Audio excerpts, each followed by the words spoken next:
Hi.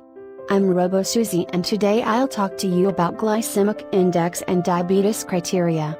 Also don't forget to check out the link below, to find out how this guy reversed his diabetes. Turns out, the diabetes industry is selling us fake research. But back to our topic. When it comes to diabetes, the optimal diet should include a low glycemic index. The glycemic index and diabetes criteria revolve around the fruit issue due to many fruits containing a high glycemic index.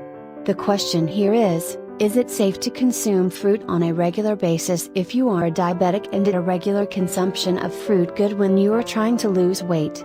Common fruits that do not have a high glycemic index and the index is within a safe index range are kiwi 47, banana 51, grapefruit 25, oranges 31, papaya 56 and mango 41.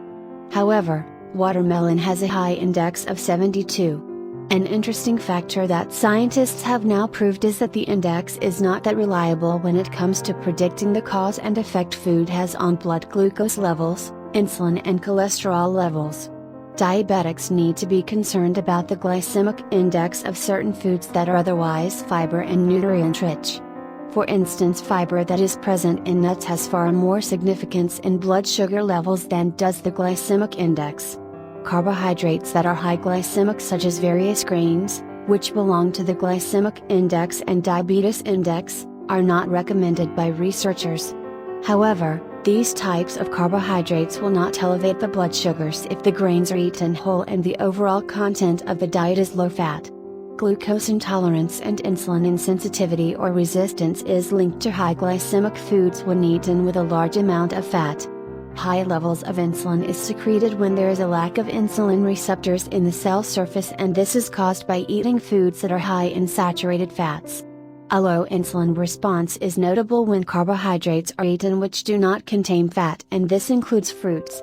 When diabetics follow a low glycemic index and diabetes diet, this could cause further problems due to eating more foods that have a high fat content, as this will cause the body to produce more insulin due to the diabetic being insulin resistant.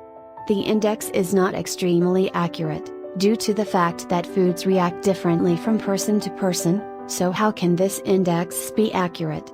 Vegetables and fruit have a relatively low index, but this is not important. Even foods that have a high index, there has been no concrete evidence that these affect diabetes or any sugar metabolic disorders when it comes to a low-fat diet. There are several cultures such as the Chinese that diets comprise of mainly high glycemic foods such as rice and potatoes, and there is 0% incidence of diabetes due to their diet. People that advise people, especially diabetics, to refrain from certain vegetables and fruit due to the glycemic index and diabetes is definitely not a necessity. This is stopping people from eating natural foods. Natural foods are healthier than refined foods no matter their status on the index. That's it. Thank you. Please subscribe, comment and like this video if it was helpful. See you soon.